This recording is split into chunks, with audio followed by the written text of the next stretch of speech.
Halo semuanya, perkenalkan kami dari kelompok 5 akan memberikan hiburan berupa audiovisual mengenai produk Mavic Bulky yang sudah kami buat. Grup kami terdiri dari 5 orang yaitu Keiko, Jessica, Maureen, Okto, dan Vertisa. Urutan dari video ini diawali dengan matminat, fisika, biologi, dan terakhir kimia. Selamat menyaksikan! Data pemantauan kasus COVID-19 di DKI Jakarta yang kami ambil adalah dari tanggal 15 Januari hingga 13 Februari 2022. Berikut data-datanya. Dari data dapat dilihat kenaikan kasus positif dari tanggal 15 Januari ke tanggal 6 Februari dan kembali mengalami penurunan hingga 13 Februari. Maka kami memilih grafik polinom derajat 4 sebagai grafik paling mendekati grafik kasus pemantauan COVID-19 kami. Ini adalah grafiknya. Polinomial atau suku banyak adalah pernyataan matematika yang melibatkan jumlahan perkalian pangkat dalam satu atau lebih variabel dengan koefisien. Dari hasil pemantauan kasus COVID-19 yang kami dapat, maka grafik polinomial derajat 4 persamaannya adalah Y sama dengan min 0x pangkat 4 plus 26.984x pangkat 3 min 1.804.661.505x kuadrat plus 53.541.540.282.225x min 597 kuadriliun 912 triliun 976 miliar 443.508.000. Nah, di sini grafik polinomial ini berfungsi untuk menghitung naik turunnya kasus terpapar COVID-19 di Jakarta dalam kurun waktu yang ditentukan. Dapat dilihat dari grafik yang berwarna merah, yaitu grafik polinomial, ditemukan persamaan Y-nya yang selain menampilkan persamaan dengan konsep polinomial, juga memberikan informasi secara langsung mengenai proses kenaikan atau penurunan grafik dalam satu tarikan yang lurus. Dalam artian, tidak seperti garis yang biru, ada kenaikan dan penurunan. Sementara dengan adanya garis yang berwarna merah itu, arah grafik dapat diprediksi walau tidak 100% akurat. Nah, pada kesempatan kali ini, kelompok kami memiliki sebuah produk, yaitu lampu LED. Oke, pertama saya akan menjelaskan mengenai konsep gelombang cahaya. Cahaya merupakan gelombang elektromagnetik dengan spektrum terbatas, yaitu spektrum optik ataupun spektrum tampak. Di mana pada spektrum tertentu tersebut, gelombang elektromagnetik dapat terlihat, yang kemudian kita sebut sebagai cahaya. Tidak ada batasan yang eksak mengenai spektrum optik tersebut, akan tetapi mata manusia normal hanya bisa menerima atau merasakan gelombang elektromagnetik dengan panjang gelombang antara 400 sampai 700 nanometer yang kita sebut dengan cahaya tampak. Yang kedua adalah gelombang. Gelombang didefinisikan sebagai getaran yang merambat melalui medium, berupa zat padat, cair maupun gas. Bentuk ideal dari suatu gelombang akan mengikuti gerak sinusoide yang berbentuk osilasi halus berulang. Gelombang adalah getaran yang merambat. Selain radiasi elektromagnetik, gelombang juga terdapat pada medium di mana mereka akan berjalan dan dapat memindahkan energi dari satu tempat ke tempat lainnya tanpa mengakibatkan partikel medium berpindah secara permanen, yaitu tidak ada perpindahan secara massal. Berikut ini adalah contoh dari gambar dari gelombang dan cahaya dan konsepnya. Yang cahaya tampak ini 400 nanometer sampai 700 nanometer adalah cahaya yang bisa kita terima oleh mata. Nah, kedua, saya akan menjelaskan mengenai konsep dari lampu LED. Yang dibahas LED merupakan kependekan dari Light Emitting Diode. Lampu yang sumber cahaya berasal dari dioda. Lampu jenis ini tidak menggunakan filamen dan menjadikannya sangat hemat daya dan memiliki waktu pemakaian yang sangat panjang. Kumpulan dioda lampu akan dirakit menjadi sebuah rangkaian dan berbentuk menjadi sebuah lampu LED yang utuh. Lampu LED juga sangat terang dan bisa digunakan untuk berbagai kebutuhan dan menjadikannya sebagai sebuah lampu yang sangat fleksibel bagi siapa saja. Efektivitasnya dan hubungannya terhadap era normal adalah yang pertama, di era modern ini teknologi berbasis lampu LED sering ditemukan. Yang kedua, munculnya alat-alat kesehatan berbasis lampu LED yang memiliki cahaya tampak. Yang ketiga, alat-alat berfungsi untuk memberikan informasi seputar kesehatan. Yang keempat, sifatnya praktis dan rutin digunakan pada masa new normal. Lalu alat yang menjadi sorot pembahasan kali ini yaitu lampu 7 segmen yang menggunakan bantuan dari lampu LED. 7 segment display atau layar 7 segmen adalah komponen elektronika yang menampilkan angka desimal melalui kombinasi-kombinasi segmennya. 7 segment display pada umumnya dipakai pada jam digital, kalkulator, penghitung, multimeter digital, dan juga panel display digital seperti pada microwave, oven, atau pengatur suhu digital. Seven segment display pertama kali diperkenalkan dan dipatenkan pada tahun 1908 oleh Frank Waywood dan mulai dikenal luas pada tahun 1970-an setelah aplikasinya pada LED. Berikut ada alat tambahan. Yang pertama tensimeter. Manfaat dari tensimeter ini adalah untuk mengukur tekanan darah. Tensimeter digunakan untuk mendeteksi gejala tertentu, akses untuk melakukan pemeriksaan atau vaksinasi. Fungsi lampu LED dalam tensimeter adalah untuk memberi penunjuk angka tekanan darah dan tekanan sistolik pada alat. Berikutnya ada oximeter. Manfaat dari oximeter ini adalah untuk mengukur praktis kadar oksigen dalam darah. Alat ini penting untuk Anda yang memiliki kondisi kurangnya oksigen dalam tubuh yang umumnya tidak menimbulkan gejala. Fungsi lampu LED pada oximeter ini untuk memberi penunjuk angka kadar oksigen dan denyut jantung. Yang ketiga, termogram.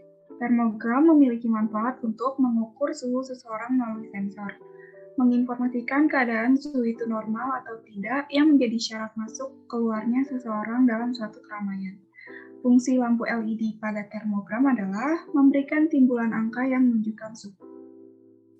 Dampak negatif, memicu kebutaan dan kurangnya penglihatan jika ditatap terus-menerus ataupun jika cahaya memiliki nanometer yang cukup tinggi dan dapat merusak penglihatan secara menyeluruh dan biasanya terkena rabun. Radiasi otak akibat sensorik yang terdapat pada alat. Nah, maka dari itu, usahakan untuk menghindari tatapan dengan sumber LED secara langsung. Walaupun itu cahaya tampak, mereka tetap memiliki tingkat intensitas cahaya yang tinggi apabila ditatap terlalu lama dan pastinya tidak terlalu baik untuk penglihatan. Demikian tadi merupakan beberapa alat yang berasal dari adaptasi gelombang cahaya yang dapat bermanfaat bagi masyarakat di era new normal ini.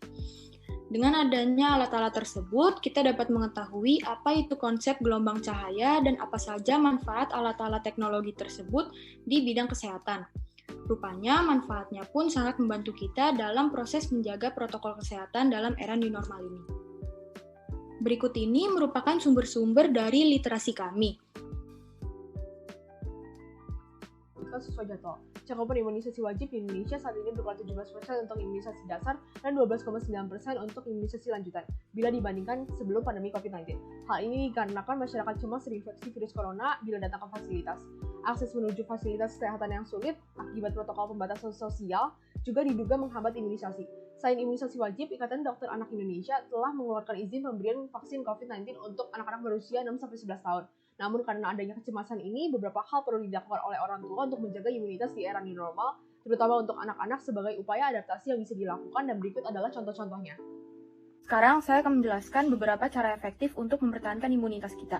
Yang pertama adalah dengan mendapatkan imunisasi vaksin COVID-19. Vaksin yang digunakan lebih dahulu di Indonesia yakni ada Sinovac, AstraZeneca, Sinopharm, Moderna, Pfizer, dan Novavax. Keenam vaksin tersebut sudah dipastikan keamanan dan efektivitasnya. Kita dapat mendapatkan vaksin COVID-19 di puskesmas, klinik, rumah sakit, dan juga sekarang ada beberapa tempat yang membuka pemberian vaksin COVID-19. Salah satunya adalah mall.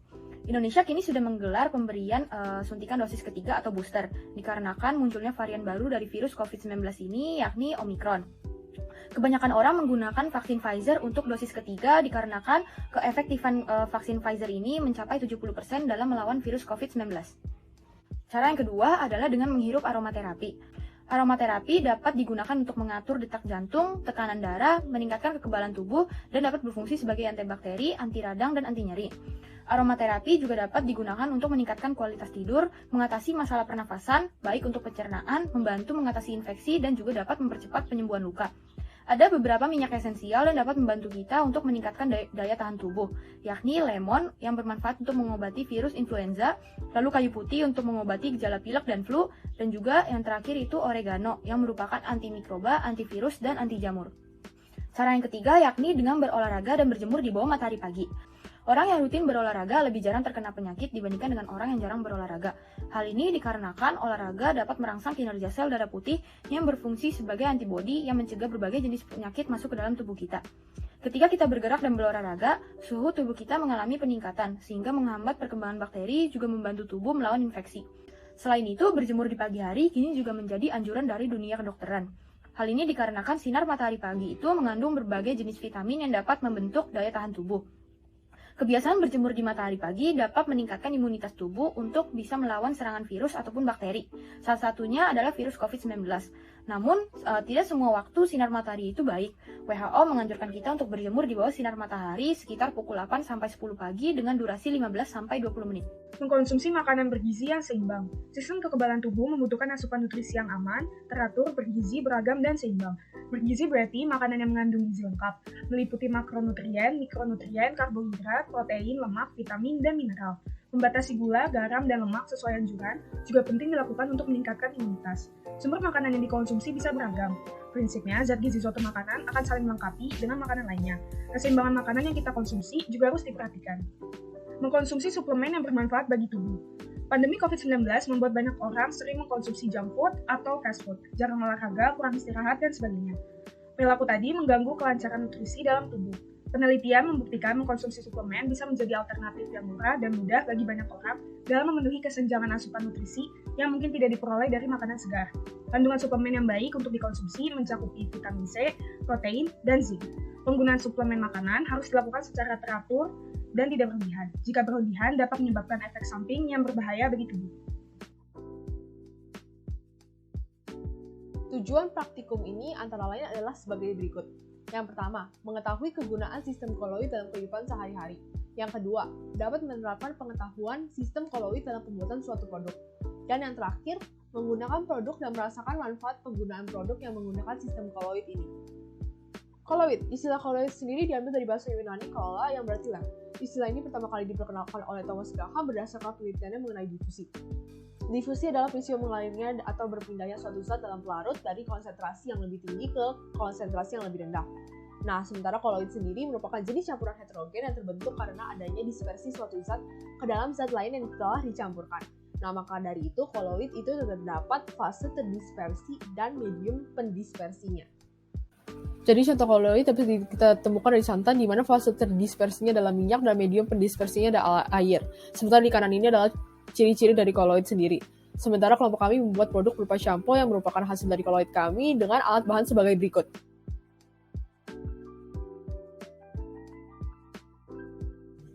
Untuk proses pengerjaannya, pertama-tama kita akan mengukur takaran 475 ml dari air suling, lalu kita akan mendidihkan ini dengan api besar.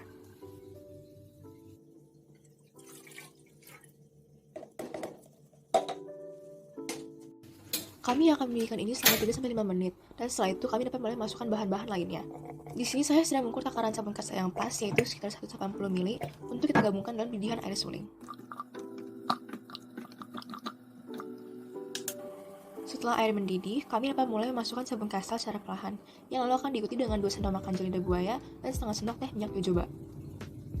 Lalu, secara perlahan, kita dapat mulai menuang shampoo kita dalam wadah shampoo kita. Dan setelah selesai, kita dapat masukkan dalam kulkas agar shampoo kita awet. Dalam praktikum kali ini, kami membuat shampoo dengan gel lidah buaya. Dari pembuatan shampoo kami belajar bahwa shampoo termasuk produk koloid atau jenis campuran heterogen yang terbentuk karena adanya dispersi suatu zat ke dalam zat lain yang dicampurkan. Kami juga mempelajari bahwa kami dapat membuat barang yang bermanfaat untuk mensterilkan rambut dalam masa new normal ini. Bahan-bahan yang kami butuhkan juga mudah didapat dan tidak sulit untuk membuat shampoo ini. Shampoo kami memiliki daya pembersih atau detergensi yang tinggi, efektif pada pH yang netral ataupun sedikit asam, serta mudah tercuci dengan air. Kami pun menyadari bahwa produk koloid ternyata ada dalam kehidupan kami sehari-hari dan dapat dibuat oleh siapa saja. Manfaat dari produk yang kita buat kali ini adalah lidah buaya merupakan tanaman sukulen yang diketahui memiliki banyak manfaat bagi kesehatan kulit. Seperti yang kita tahu, sampo-sampo komersial seringkali mengandung bahan-bahan sintetis, padahal bahan kimia dapat memicu terjadinya alergi. Bahkan beberapa di antaranya dapat merusak lingkungan. Lidah buaya dapat bermanfaat untuk membersihkan rambut dan kulit kepala dengan lembut, juga dapat melembabkan rambut kering dan rusak, serta dapat memicu pertumbuhannya. Review dari saya, samponya harum, tidak menimbulkan efek samping yang tidak baik, dan tidak kalah kualitasnya dengan sampo-sampo komersial yang biasanya kita beli atau kita pakai. Kalau dari saya sendiri, samponya harum, membuat kepala terasa lebih segar, juga pembuatannya mudah dan dapat digunakan untuk melembutkan rambut. Terdapat core values totalitas, keberanian dan ketangguhan, serta persatuan. Totalitas karena kelompok kami berusaha maksimal dalam mencari alat dan bahan serta menghasilkan produk yang baik. Keberanian karena kami berani membuat dan mencoba sesuatu yang baru, yaitu sampo berbahan alami. Persatuan kami pelajari melalui bekerja sama dan saling berkoordinasi dalam membuat produk shampoo kami.